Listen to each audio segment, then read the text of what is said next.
Scooby-Dooby-Doo, where are you? We got some work to do now. Scooby-Dooby-Doo, where are you? We need some help from you now. Come on, Scooby-Doo, I see you. Pretending you got a sliver. You're not fooling me, 'cause I can see the way you shake and shiver. Good afternoon, and welcome to the Scooby-Doo News Crew Daily Broadcast. I'm Bethany Ison. And I'm Grace Crank. Let's check out what's happening around Cincinnati. On December 19th, the U.S. Bank Ice Rink downtown is going to begin its holiday hours. From then until January 4th, the rink will be open from 9 a.m. to 11 p.m. every day instead of the shorter hours it is currently using. The large skating arena provides a place for adults and children alike to engage in a beloved winter activity. Admission is just $6 and skates can be rented for $4. Be on the watch for pickpockets trying to steal wallets or items left outside the rink, but as long as you keep your money in a safe place, feel free to go out and have a blast. Now in world news, a 24-year-old reporter for CBS and her cameraman were murdered during a live broadcast. The interviewee is in stable condition after the event in Moeda, Virginia. On Wednesday, August 26, Adam Ward and Allison Parker were shot during their live broadcast in Moeda. The accused suspect, Vester Flanagan, had pulled a gun on them while recording himself doing it. Many suspect his actions were due to the bullying he had often endured due to his race and sexuality. Two CBS employees, Adam Ward and Allison Parker, are still being mourned after the horrendous incident, and they will always be in our hearts. Hi there, I'm Jet Taylor reporting for the Scooby-Doo News Crew with some updates in sports. The Bengals took on the Raiders for the first game of the season, winning with a dominating score of 33-13. Dalton threw for 269 yards and 2 touchdowns, and Hill ran for 2 scores to help the Cincinnati Bengals spoil Coach Jack Del Rio's debut in Oakland. Let's take a look. 5-1 last year, lost to the Colts in the first round of the postseason. Dalton's pass to the end zone, caught. Touchdown Cincinnati. Tyler Eifert with his second score of the day. He used his body to get around DJ Hayden. The game couldn't have gone worse for the Raiders, who were held scoreless until midway through the fourth quarter in Del Rio's first game as coach. In conclusion, Marvin Lewis led the Bengals from the beginning, winning 33-13, and were the only team in their division who didn't lose their first game. It looks like the Bengals are off to a good start. At Michigan Stadium on Saturday, the Michigan State Spartans pulled out a surprising victory against one of their biggest rivals, the Michigan Wolverines. The final score was 27-23 MSU, courtesy of an outstanding play by Jalen Watts-Jackson in the last 10 seconds of the game. Michigan was ahead by 2, and one of their players was punting the ball when he was tackled. The ball flew up into the air and was caught by Watts-Jackson, who sprinted it into the end zone. Immediately following the play, Michigan players dropped to their knees and started crying, while Watts-Jackson was tackled by his teammates in celebration. During this time of craziness, however, the Michigan State legend dislocated his hip. He is now in the hospital recovering.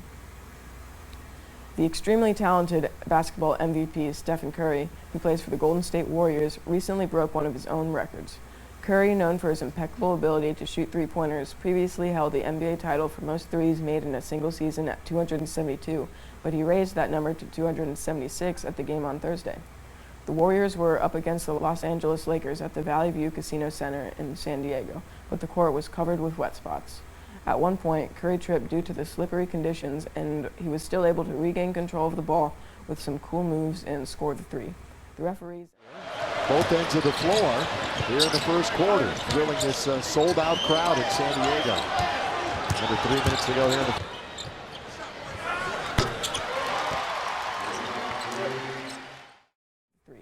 The referees ended up calling the game for safety reasons, but Curry was still able to score 8 three-pointers before it ended. This is Jet Taylor signing out. Here's an interesting piece of local news for you. With the holidays coming up, it seems like everyone is having packages shipped to their homes.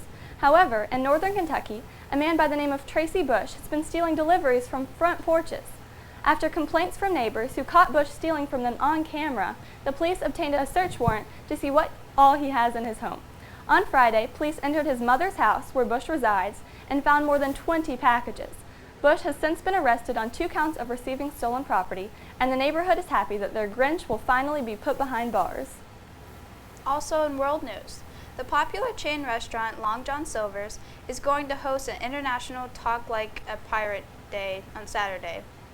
The idea sprouted from the company's mascot of Long John Silver, who was the original peg leg. Customers are encouraged to let their pirate side loose. Patty Royce of Long John Silver's explained that if customers come into the restaurant and talk like a pirate, they'll receive a free fish tender.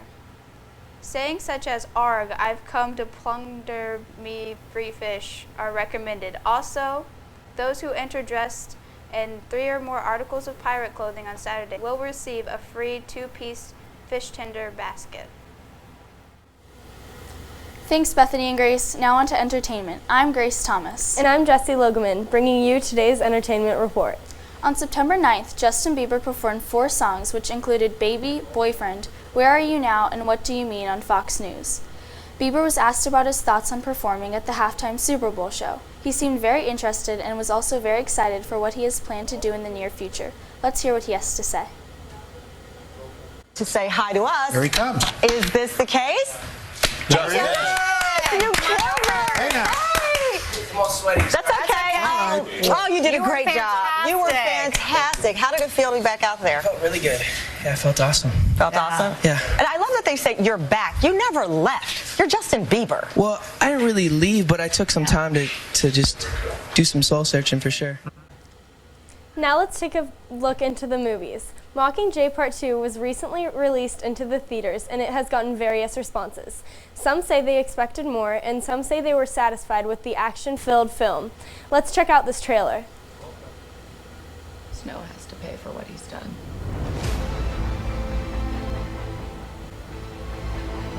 We all have one enemy. He corrupts everyone and everything. He turns the best of us against each other. Tonight, turn your weapons to the Capitol. Go to a movie theater near you and see what happens next in Katniss and Peeta's heart-wrenching love story. Lamar Odom, a former NBA star for the Los Angeles Lakers, has been in the hospital for nearly a week after he was found unconscious from drugs and multiple strokes. Miraculously, he awoke on Friday and has since communicated a lot with his loved ones, including his estranged wife, Khloe Kardashian. Considering the fact that many relatives thought Lamar Odom was going to pass away, this is good news. However, there will most likely be a permanent damage to his internal organs, especially his kidneys. The 67th Primetime Emmy Awards took place in Los Angeles on September 20th, 2015. Viola Davis became the first African-American woman to win an Emmy for the Best Lead Actress on a Drama Series for her role as a defense lawyer on ABC's How to Get Away with Murder. In an impassioned speech, Miss Davis quoted Harriet Tubman and paid tribute to other African-American actresses like Halle Berry and Gabrielle Union. We'll be back with more news after this public service announcement. I'm Grace Thomas. And I'm Jessie Logeman. Thanks for watching. Today I'm going to be talking about a bit of internet safety. Parents and children both can be easily tricked into downloading malicious files off of the many websites out there on the web. There are entire networks of sites which exist only to destroy your computer or even steal your identity. Never listen to anyone who claims to be support unless you are 100% sure that they are from a legitimate source. Some tips to easily identify a fake website are cheap-looking websites, not secure domains, particularly ones without the HTTPS extension, changes in address, and lastly, no header or footer notes. These are all telltale signs of a fake or invalid website. Teach these tips to your kids, and happy surfing. A nearby tragedy occurred when a 28-year-old man died in a fall Sunday morning at Red River Gorge in northern Kentucky. The man was identified as Timothy James Amiot by the Wolfe County Coroner's Office. He fell down a 200-foot cliff at Chimney Top Rock, according to the Wolfe County Search and Rescue Team. Authorities said it was the 3rd death at Chimney Top this year. The authorities also said Amiot crossed the railing and leapt across the crack to the chimney. Once he landed, he came down hard on his ankle and rolled it, which, combined with his momentum, caused him to fall off the end of the chimney. Back to world news.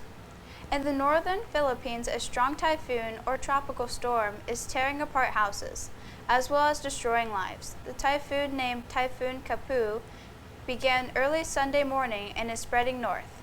Although the storm has caused strong waves, damaging winds of nearly 200 kilometers per hour, plus landslides, the worst effect is the rainfall, which is leading to flooding all around the country. 58 citizens have already died, hundreds have been injured, and tens of thousands have been displaced by the deadly, slow-moving typhoon.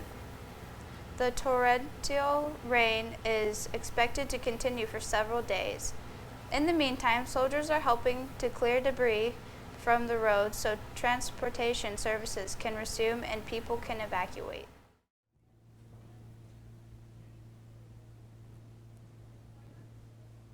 This is Daniel Yoche reporting for Scooby-Doo News Crew with your weather.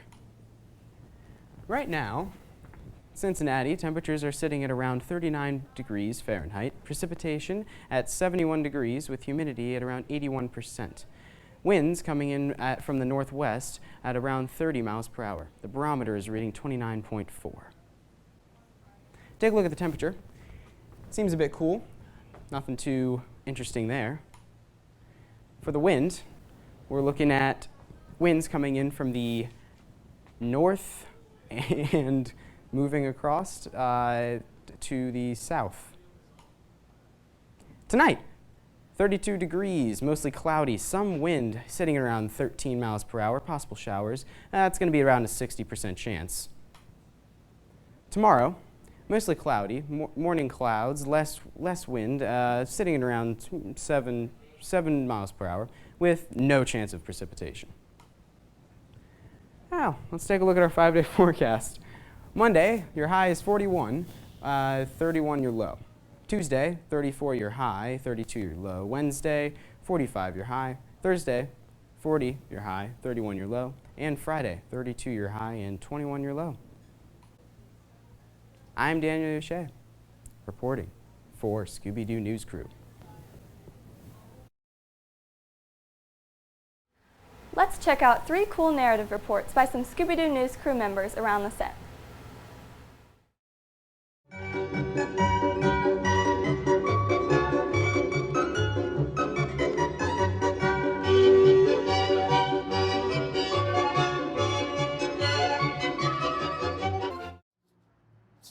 Over the Rhine, a neighborhood in southeast Ohio, near Cincinnati, is arguably the largest, most intact historic district in the United States.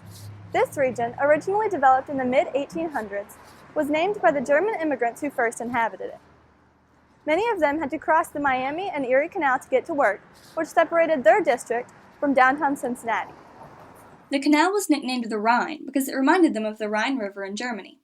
When they finished working, the Germans would go back over the Rhine to get to their German area. The immigrants built a profitable brewing industry concentrated along McMicken Avenue and the Miami and Erie Canal. In 1880, Cincinnati was the beer capital of the world, with Over the Rhine as its center. It was also regarded as Cincinnati's premier entertainment district. Near the end of the 19th century, the area's population began to increase rapidly due to the creation of Cincinnati's incline system, which allowed residential areas to be developed in the hills. However, the German residents later suffered epidemics of cholera, smallpox, and typhoid fever, as well as overcrowding, flooding, open sewers, pollution from smoke, and riots. Hence, many relocated to the suburbs. In the 1900s, nearly all of the Germans left Over the Rhine, and they were replaced by African Americans who came in the Great Migration. The area became known for its poverty, which developed into intense crime, disinterest in German history, and gang violence. German culture disappeared, and German buildings began to deteriorate. Cincinnati riots in 2001 brought international attention to the neighborhood and its decay, which fortunately resulted in positive changes. Many operations were put in place to try to revamp the district, and hundreds of millions of dollars have been invested in revitalization projects since 2006. Recently, crime rates have been decreasing drastically, and developers have bought and renovated a large number of historic buildings. Although many of these ornate brick structures were destroyed in the 20th century, 943 historic German chapels, theaters, breweries, and homes still stand. In fact, Over the Rhine contains the largest collection of German and Italian architecture in the United States. Eclectic shops, markets, restaurants, and apartments are constantly being added to Over the Rhine in order to increase its appeal, which has proven very successful. Let's hear what some people have to say about the new and improved neighborhood. First of all, what is your favorite thing about Over the Rhine? Ice cream. Okay. What about you?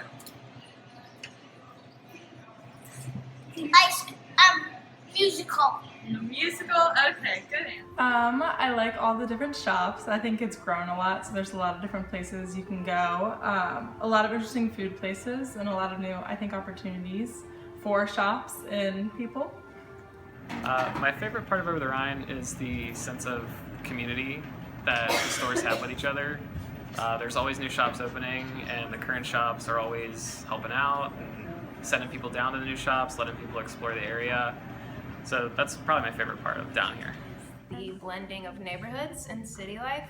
I like that there's always something to do, and that I can work and hang out and just have a lifestyle within a few blocks of the whole city.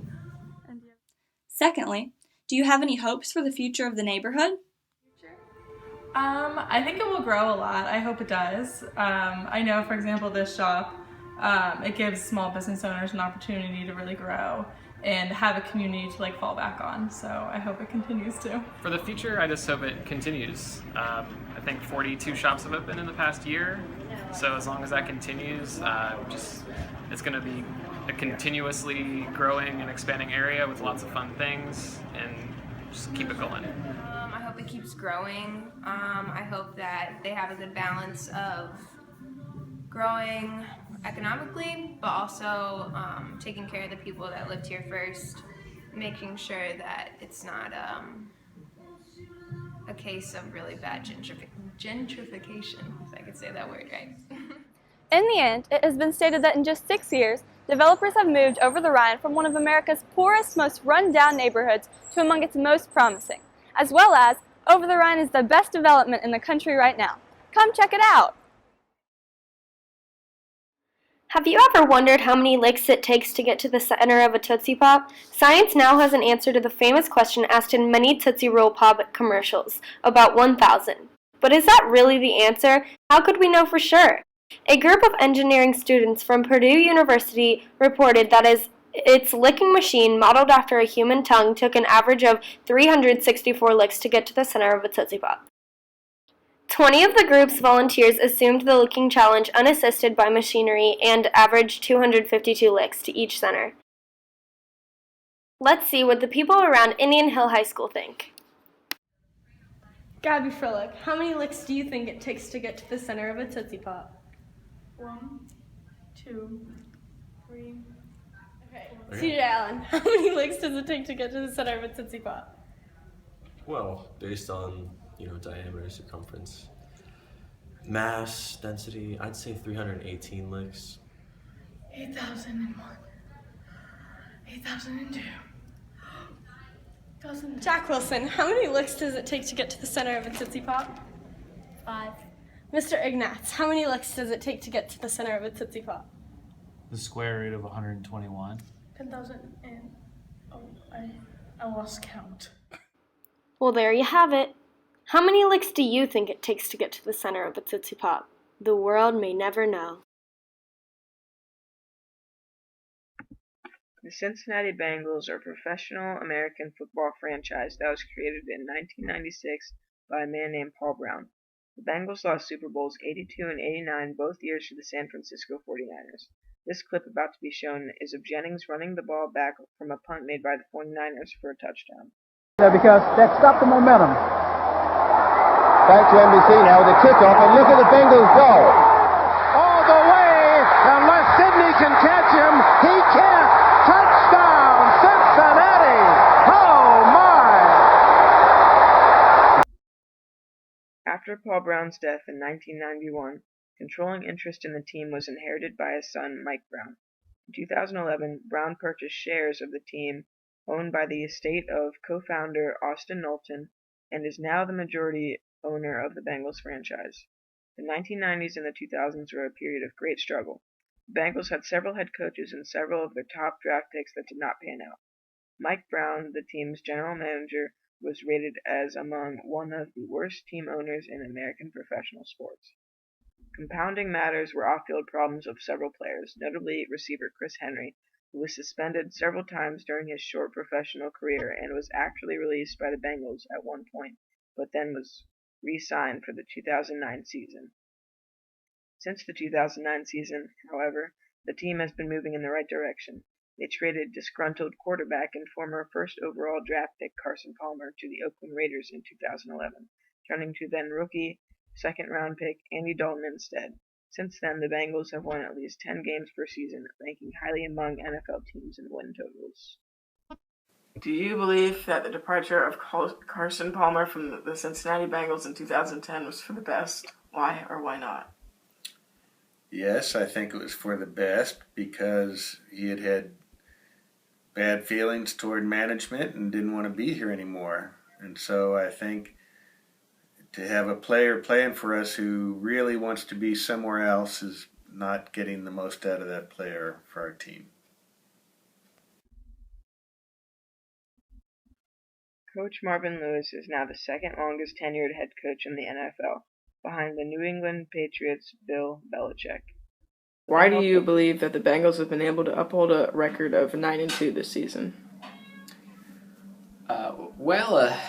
A broken clock is right twice a day. The Bengals have messed up so many times. I guess it's time they got it right once. With the help of their number one draft pick, A.J. Green, and their other great wide receiver known as Brandon Tate, the Bengals have been able to maintain first place in their division in the 2015 season. First time this season they've trailed in a ball game, and they're scoreless in the last 35 minutes here today. Dalton throws. A.J. Green at the 50.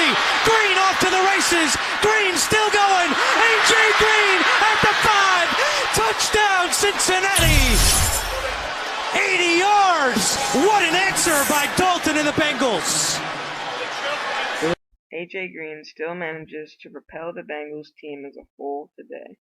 Go Bengals. That wraps up today's newscast. I'm Bethany Ison. And I'm Grace Crank. Thanks for watching Scooby-Doo News, and have a great day.